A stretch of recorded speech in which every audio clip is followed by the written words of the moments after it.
He wasn't supposed to be touched. Not after what they wrote in his file. Not after the word dangerous was stamped in red like a verdict no one dared to question.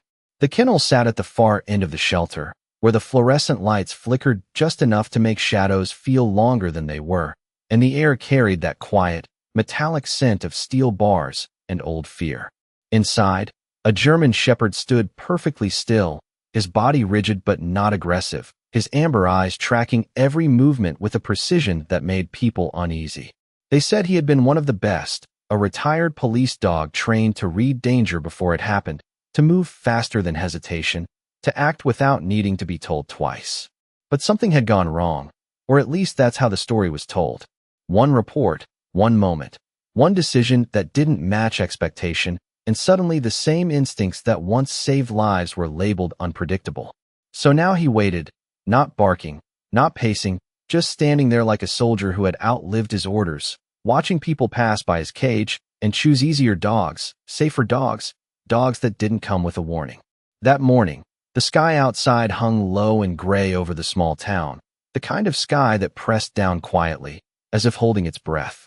A man walked through the shelter doors with measured steps, his hand brushing lightly along the wall as he moved, not out of uncertainty, but out of habit. Ethan Cole, 34, former U.S. Marine, now blind, carried himself with a stillness that wasn't weakness, but something closer to discipline reshaped by loss. His eyes, pale and unfocused, didn't scan the room, but his head tilted slightly with every sound, catching details others ignored, the shuffle of boots, the distant bark of a smaller dog, the hum of overhead lights. He wasn't here for sympathy. He wasn't here to be careful.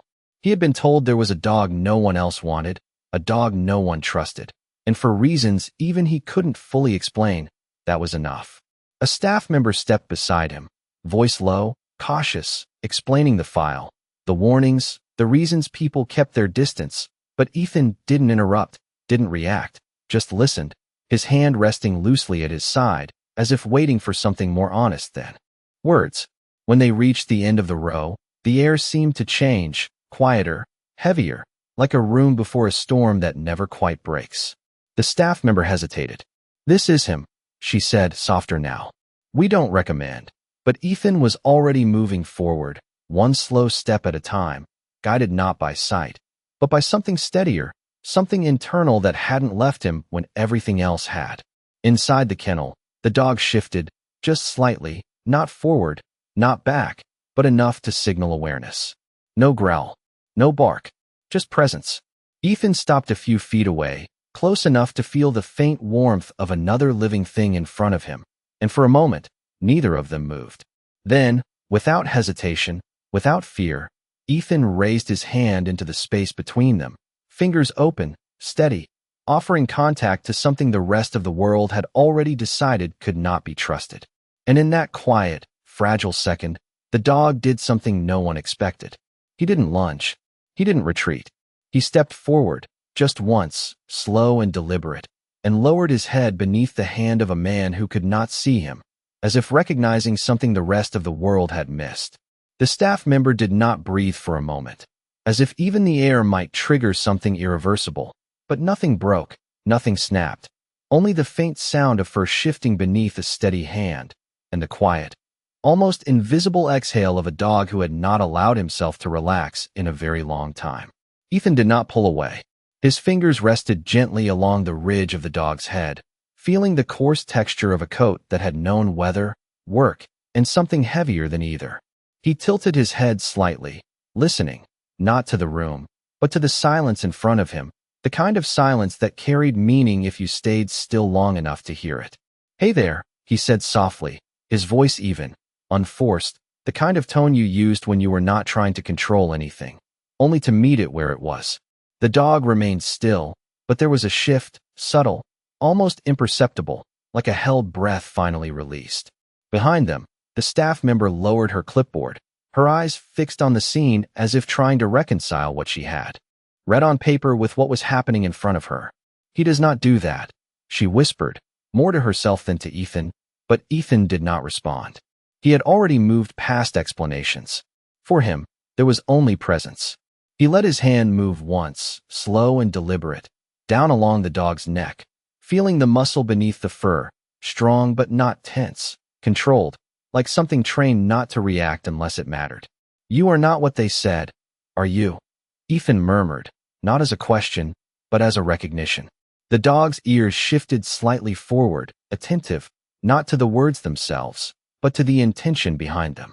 A metal latch clicked somewhere down the row, a distant door opening, footsteps crossing concrete, and for a brief second, the dog's body tightened, not in aggression, but in readiness, like a switch that had been wired long ago and never fully turned off. Ethan felt it immediately. His hand paused, then pressed gently, grounding, steady. "Easy," he said, barely above a breath. The tension faded just as quickly as it came. Not erased, but acknowledged, then released. The staff member took a cautious step closer. "His name is Rex," she said, her voice still uncertain, as if naming him might change the moment. Ethan nodded once. "Rex," he repeated, letting the name settle between them. The dog's tail did not wag, not in the way people expected, but there was a slight movement, a shift of weight, a quiet adjustment that spoke of awareness rather than excitement. Ethan withdrew his hand slowly, not breaking the connection, just changing its form, and after a second, Rex stepped forward again, closing the space on his own. That was when the room changed. Not dramatically, not in a way anyone could point to, but something unspoken aligned, like two rhythms finding the same tempo without being told to. Ethan turned his head slightly toward the staff member. "Can you open the door?" he asked, calm, certain, as if the answer had already been decided somewhere deeper than logic. The staff member hesitated. Years of protocol, of warnings, of responsibility pressed against the quiet evidence in front of her. But then she looked at Rex, really looked this time, and what she saw was not instability, not danger, but focus, restraint, and something that looked a lot like waiting. Slowly, she reached for the latch. The metal clicked, the door eased open a few inches, then wider, and for a second, no one moved. Rex did not rush out. He did not test the boundary. He simply stood there, just inside the threshold, as if asking a question without sound. Ethan took one small step back, giving space, trusting what he could not see. "It is okay," he said quietly. Rex stepped out. Not fast, not hesitant, just precise, placing each paw with intention, closing the distance until he stood directly in front of Ethan, close enough that Ethan could feel the warmth again, stronger now, undeniable. Then, without command, without training cues, Rex turned slightly, aligning his body beside Ethan's leg, not touching, but close enough to guide, close enough to stay. The staff member's breath caught. "He has never done that," she said, but her voice sounded different now, less afraid, more like someone witnessing something she did not yet understand. Ethan did not smile, but there was a shift in his posture, a subtle straightening, as if something long dormant had just been handed back to him. "Yeah," he said softly, reaching down once more, his hand finding the same place it had before, steady and sure. "He has." The ride home was quiet, not the kind of silence that feels empty, but the kind that settles in gently, like something finding its place after being lost for too long. The engine of the old pickup hummed steadily beneath them, tires rolling over uneven pavement as the late afternoon light stretched long across the road, warming the dashboard in soft gold. Ethan sat upright in the driver's seat, his hands resting lightly on the steering wheel, not driving, not yet, just listening, adjusting to the new presence beside him. Rex occupied the passenger floor, not sprawled, not restless, but composed, his body aligned with the rhythm of the vehicle, every shift of motion mirrored with quiet control. There was no leash pulled tight, no command given, and yet nothing felt uncertain. It was as if both of them understood something without needing to say it out loud. The staff member had watched them leave with a look that lingered somewhere between concern and awe, but Ethan had not looked back. He did not need to see her expression to know what it meant. People trusted what they could measure, what they could label, but some things moved outside of that, and this, whatever this was, belonged to that quieter space. The truck slowed as they turned onto a narrow gravel road lined with tall pines, their branches whispering softly in the wind, the scent of dry earth and resin drifting in through the cracked window. Ethan inhaled deeply, his shoulders easing just a fraction. "Smells like home," he said under his breath, more to the air than to the dog, but Rex's ears shifted at the sound, attentive, present. The cabin came into view only in memory for Ethan, but for Rex it was immediate, a structure set back from the road, modest, weathered, surrounded by stillness. When the engine cut, the quiet returned fully, broken only by the distant rustle of leaves and the faint creak of wood as the truck settled. Ethan opened the door and stepped out carefully, his boot finding the ground with practiced certainty, his hand brushing the side of the truck to orient himself. For a second, he stood there, listening, mapping the space through sound and instinct, and then Rex moved. Not ahead, not pulling, but stepping into position just slightly forward and to the side, close enough that Ethan could sense him without needing contact. Ethan noticed it immediately. He did not question it. He simply adjusted, one step forward, then another, following the subtle alignment of presence rather than direction. Gravel shifted beneath his boots, the crunch steady, grounded, and when they reached the small wooden steps leading to the porch, Rex paused. Not dramatically, not with urgency, just a stillness placed exactly where it needed to be. Ethan lifted his foot, hesitated for half a breath, then found the first step cleanly. "Good call," he murmured, a faint trace of something softer in his voice now. Inside, the cabin held the quiet weight of a life lived alone, the air carrying the faint scent of coffee grounds, worn leather, and old wood warmed by years of sun. Ethan moved through it slowly, not uncertain, just deliberate, each motion measured, familiar. Rex followed without crowding, without wandering, his gaze tracking every movement, every shift, not with tension, but with purpose. When Ethan reached the center of the room, he stopped, turning slightly as if orienting himself again, and then he lowered his hand, palm open. Rex stepped forward without hesitation, placing his head beneath it once more, the contact immediate, steady. No commands, no hesitation, just recognition.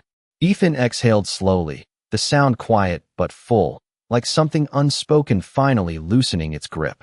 "You do not need to prove anything here," he said, his voice low, almost a promise. Rex did not move away. Outside, the wind moved gently through the trees, brushing against the cabin walls in soft, rhythmic waves, and inside, two lives that had both been marked, labeled, and set aside in different ways stood together in a space that asked nothing of them except to be present. And for the first time in a long while, that was enough. Morning arrived quietly, not with urgency, but with a slow, steady light that filtered through the thin curtains and settled across the wooden floor in pale gold strips. The cabin held that early stillness where even small sounds carried weight, the faint tick of cooling metal from the stove, the soft whisper of wind brushing against the outer walls, and beneath it all, the measured rhythm of breathing that was no longer just one. Ethan sat at the small kitchen table, his hands wrapped loosely around a ceramic mug, the warmth seeping into his palms as if grounding him in something simple, something real. He had slept, not deeply, not without fragments of memory slipping through the edges, but more than he had in months, and that alone felt unfamiliar. Across the room, Rex lay near the doorway, not fully at rest, not fully alert, but balanced somewhere in between, his body angled so that he could sense both the interior space and the outside world beyond the thin barrier of wood. It was not anxiety that kept him there, but habit, the kind that does not fade easily, the kind built over years of listening for things others missed. Ethan lifted the mug slightly, taking a slow sip, then set it down with care, the soft clink echoing briefly in the quiet. "You always pick the door," he said, his voice low, thoughtful, not questioning, just noticing. Rex's ear flicked at the sound, but he did not move, as if the position itself was part of something larger than comfort. Outside, a truck passed distantly along the main road, the low rumble fading quickly, replaced again by the quiet stretch of land that separated Ethan's cabin from the rest of the world. He pushed his chair back slowly and stood, his hand brushing the edge of the table to orient himself before taking a step forward. Rex rose at the same moment, not prompted, not called, simply moving in sync, his body aligning once again just slightly ahead and to the side. They moved together through the cabin, Ethan counting steps unconsciously, Rex adjusting each pace with subtle precision, neither leading in the way people expected, neither following in the way animals were often trained to do, but existing in a shared rhythm that did not need explanation. When they reached the porch, the door opened with a soft creak, and the cool morning air slipped inside, carrying with it the scent of pine, damp earth, and something faintly metallic from the distance, like rain that had not yet arrived. Ethan stepped out, his boots finding the wooden boards, the grain familiar beneath his feet, and paused for a moment, letting the air settle around him. Rex moved forward slightly, then stopped again, his body still, his attention fixed somewhere beyond what Ethan could perceive. It was subtle, but different from before. Not tension, not readiness, something quieter.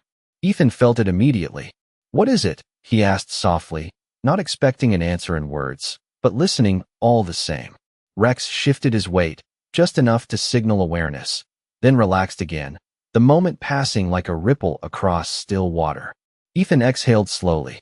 "All right," he murmured, trusting the absence of urgency as much as he would have trusted a warning. They stepped down from the porch together, the gravel crunching underfoot, the morning stretching open in front of them without edges, without visible boundaries, and yet not uncertain. As they walked, something small happened, something easy to miss if you were not paying attention. Ethan veered slightly to the right, just a fraction, enough that his next step would have carried him into uneven ground where the earth dipped unexpectedly. Rex adjusted instantly, a subtle shift of position, a gentle pressure of presence that redirected Ethan without force, without interruption, just enough to bring him back onto steady ground. Ethan stopped mid-step, his head tilting slightly, as if replaying the movement in his mind. "You felt that before I did," he said quietly, not surprised, but acknowledging it, giving it weight. Rex stood still beside him, calm, composed, as if what had just happened required no recognition at all. But Ethan reached down anyway, his hand finding the familiar place along Rex's neck, fingers resting there with quiet certainty. "That is not luck," he added under his breath. The wind moved again through the trees, carrying a soft, steady sound that filled the space between them, and for a moment, neither of them moved, not because they were unsure, but because something unseen had just settled into place, something small, almost invisible, but undeniable.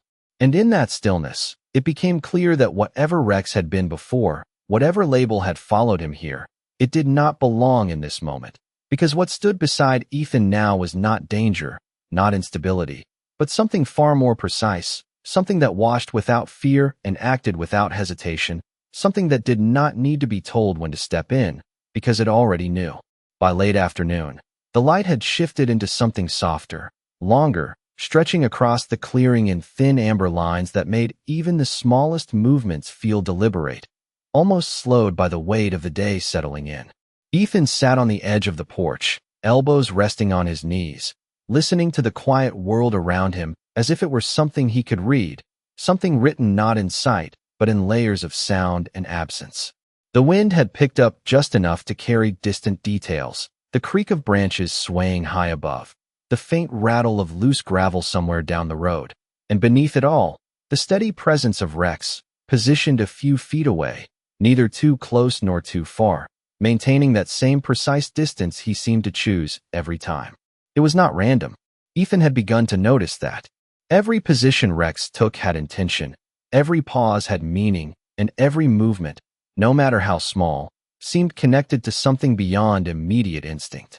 "You are always measuring something," Ethan said quietly, his voice thoughtful, not probing, just acknowledging. Rex did not respond in any visible way, but his ears shifted, catching a sound that had not yet reached Ethan. A vehicle approached in the distance, slow, heavy, tires grinding against the dirt road as it drew closer to the property line. Ethan tilted his head slightly. "Company," he murmured, more certain now. Rex stood, his body straightening, not rigid, but alert in a controlled, deliberate way, his attention fixed toward the direction of the sound. The truck came to a stop about 30 yards from the cabin, the engine idling briefly before cutting off, leaving a sudden quiet that felt different from the one before. A door opened, then closed, followed by the soft crunch of footsteps moving closer. Ethan remained seated, his posture unchanged, but his senses sharpened, tracking each sound with careful attention. Rex moved then, not forward, not confrontational, but positioning himself slightly ahead, angled just enough to create a line between Ethan and the approaching presence without blocking it entirely. It was not aggression. It was structure. A man's voice carried through the air, calm but cautious. "Ethan Cole," he called out, not too loud, not too soft, as if testing the space before fully stepping into it. Ethan nodded slightly. "That is me," he replied, his tone steady. The footsteps paused for a second, then resumed, slower now. "My name is Daniel Harper," the man said as he came closer, his boots pressing into the gravel with measured weight. "I worked K9 units before I retired." Rex's ears shifted again, a subtle reaction, not to the words themselves, but to the voice, the cadence, something familiar in the way it carried. Ethan did not stand immediately. "You came a long way to say that," he said, not unfriendly, but direct. Daniel let out a small breath, something between a sigh and a steadying pause. "I heard you took him," he said, his voice lowering slightly. "There are not many people who would." Ethan's hand rested loosely on his knee, fingers tapping once, thoughtfully. "There are not many people who listened," he replied. The air settled again, the kind of quiet that holds more than one truth at a time.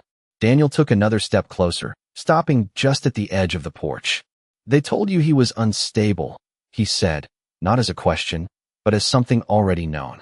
Ethan nodded faintly. "They told me a lot of things." Rex remained still, but there was a shift in him now, something deeper than alertness, something tied to memory, not fear, not threat, but recognition layered beneath restraint. Daniel noticed it. "He remembers," he said softly, almost to himself. Ethan turned his head slightly toward Rex, then back toward the voice in front of him. "So do I," he said. Daniel crouched slowly, careful, deliberate, lowering himself just enough to be less imposing, his hand resting on his thigh, not reaching, not forcing contact. "He was never dangerous," Daniel continued, his voice carrying a weight that had nothing to do with volume. "He was trained to make decisions when seconds mattered, and sometimes people do not like decisions they do not understand." Ethan listened without interruption, the words settling into place, aligning with what he had already begun to feel rather than contradicting it. Rex took one step forward, just one, closing the distance slightly, his posture unchanged, calm, composed, but attentive in a way that acknowledged the past without being pulled back into it. Ethan exhaled slowly, the sound quiet but certain. "They saw a problem," he said. "I see a pattern." The wind moved again through the trees, brushing past the three of them in a soft, steady sweep, and in that moment, the space between past and present did not feel like a gap anymore, but a bridge, something that had always been there, waiting for someone to step onto it without fear. Daniel did not rush his words after that, as if he understood that some truths needed space to settle before they could be fully heard, and the wind moving through the trees seemed to carry that silence for him, stretching it just long enough for something deeper to take hold. Rex remained where he stood, his posture calm but attentive, his gaze fixed not on Daniel's hands or movements, but somewhere closer to the center of him, as if reading something beyond what could be seen. Ethan shifted slightly on the porch, his fingers brushing once against the worn wood beside him, grounding himself in the moment before speaking again. "What happened?" he asked quietly, not out of doubt, but out of a need to understand the shape of what had already begun to reveal itself. Daniel exhaled slowly, the sound measured, steady. "There was a call," he began, his voice low, not rehearsed, but careful. "Late. Cold night. Not much visibility. The kind of situation where everything depends on timing." He paused briefly, glancing at Rex, then back toward Ethan. "Rex made a call on his own. Something we trained him to do. Something he was very good at. But the outcome, it did not match what command expected." Ethan tilted his head slightly, listening not just to the words, but to the spaces between them.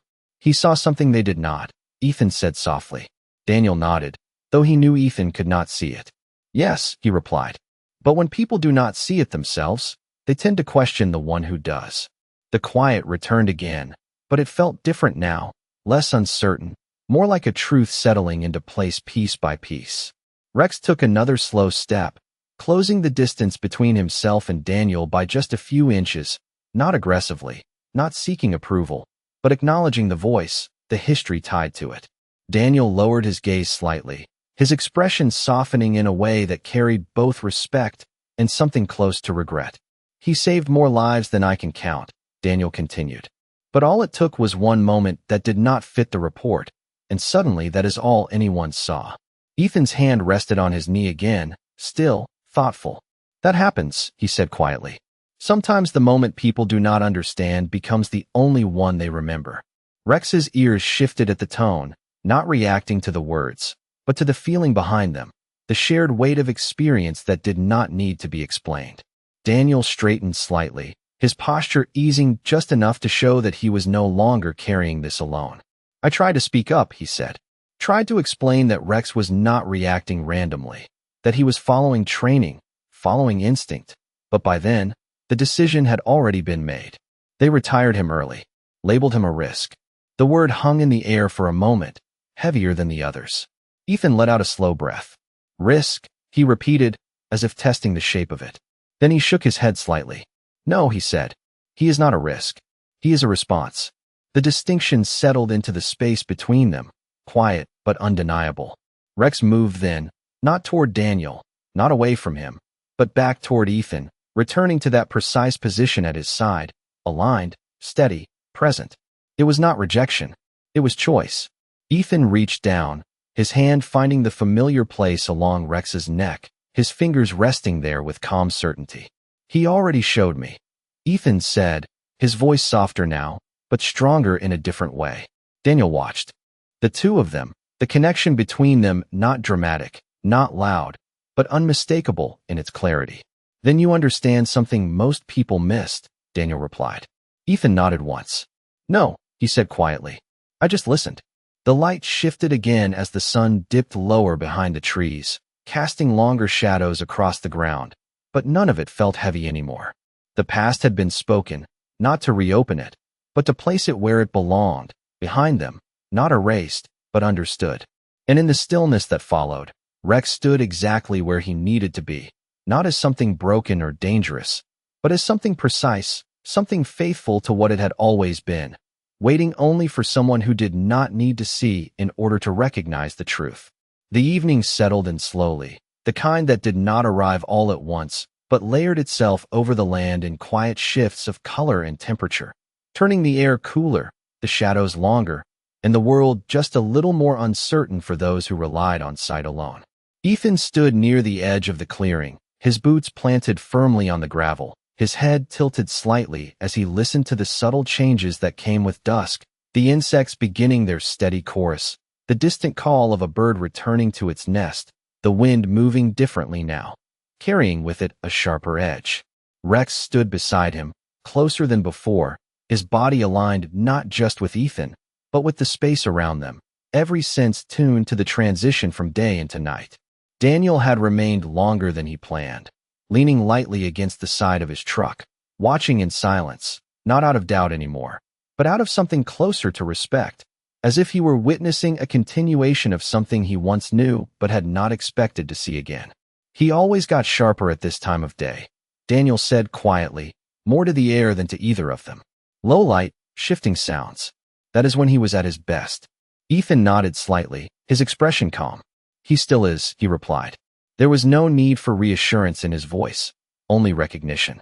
The wind shifted again, and this time, something changed with it, something small but distinct, a break in the pattern of natural sound, a faint irregularity that did not belong to the rhythm of trees or insects. Rex caught it instantly. His posture adjusted, not tense, not alarmed, but precise, his head turning just slightly toward the tree line beyond the clearing. Ethan felt it before he understood it, the subtle change in Rex's presence, the way his stillness sharpened rather than softened. What is it? Ethan asked quietly, his voice steady. Rex did not move forward, did not pull away, but he held that orientation, that quiet line of attention directed toward something just out of reach of human senses. Daniel straightened slightly, his own instincts responding, though slower, less certain. Probably nothing, he said at first, but his tone carried hesitation. The sound came again, faint, distant, something shifting through brush, not fast, not erratic, but deliberate enough to stand apart from the background. Ethan remained still, trusting the information not from his own senses, but from the presence beside him. Rex took one slow step forward, then stopped, anchoring himself between Ethan and the direction of the sound, not advancing, not retreating, simply holding position. It was not fear. It was assessment. Daniel took a cautious step closer, his voice lowering. He used to do that, he said, almost to himself. He would not react until he understood what he was hearing. Ethan exhaled slowly, his hand lowering to rest gently against Rex's shoulder, not restraining, not directing, just connecting. Then we wait, Ethan said. The three of them stood there in the dimming light, the world narrowing down to a single point of attention somewhere beyond sight, somewhere carried only by sound and instinct. The movement in the brush paused, then shifted again, and after a moment, it faded, blending back into the natural rhythm of the forest as if it had never been there at all. Rex's posture softened gradually, the line of attention dissolving, his body returning to that balanced stillness he carried so naturally. Ethan felt the change immediately. "It is gone," he said quietly. Rex remained still for another second, then stepped back into position beside Ethan, the moment complete without drama, without escalation. Daniel let out a slow breath he had not realized he was holding. "He did not react," Daniel said, almost surprised. Ethan shook his head slightly. "He did exactly what he needed to do," he replied. The last light of the day slipped behind the trees, leaving the clearing in a soft blue-gray dusk, and in that fading light, it became clearer than ever that what had once been misunderstood as danger was something far more controlled, far more intentional. Rex had not acted out of instinct alone, but out of understanding, out of a quiet awareness that did not need to prove itself with force. And as Ethan stood there, his hand still resting lightly against the dog who had already begun to see for him, it was evident that this was not a bond built on control or command, but on trust shaped in silence, where even the smallest shift in presence carried meaning, and where what others had feared was now the very thing that kept him steady in a world he could no longer see. The night deepened without announcement, settling over the clearing like a quiet agreement between the land and the sky, and the cabin lights glowed softly against the dark, a small, steady presence in the vast stillness surrounding it. Inside, Ethan moved carefully through the room, his steps measured but no longer hesitant, his hand brushing along familiar surfaces less often now, as if something in him had begun to trust the space again in a way it had not for a long time.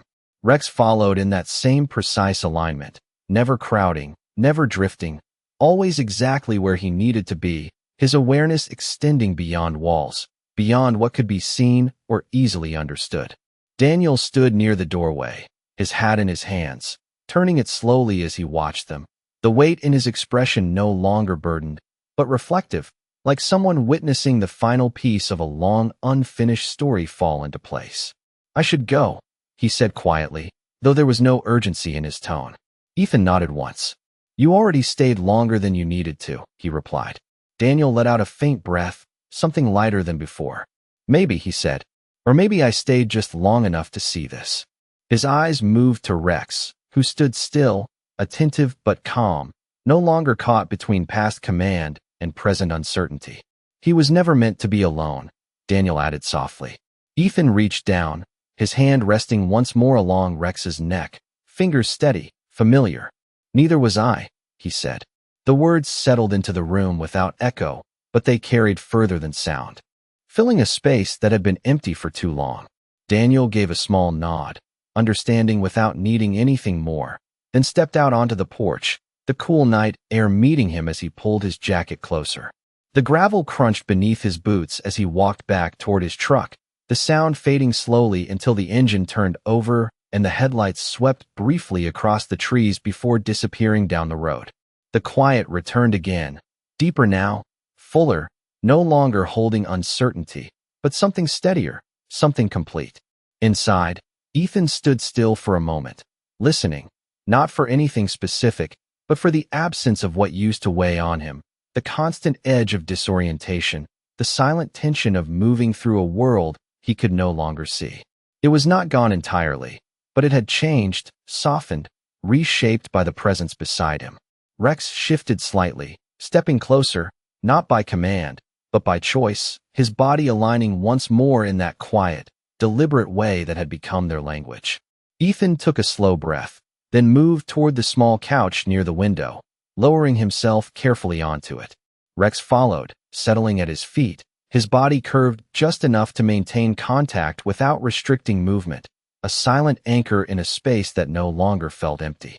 Outside, the wind moved through the trees in long, steady waves, brushing against the cabin walls like a distant memory, constant but no longer overwhelming.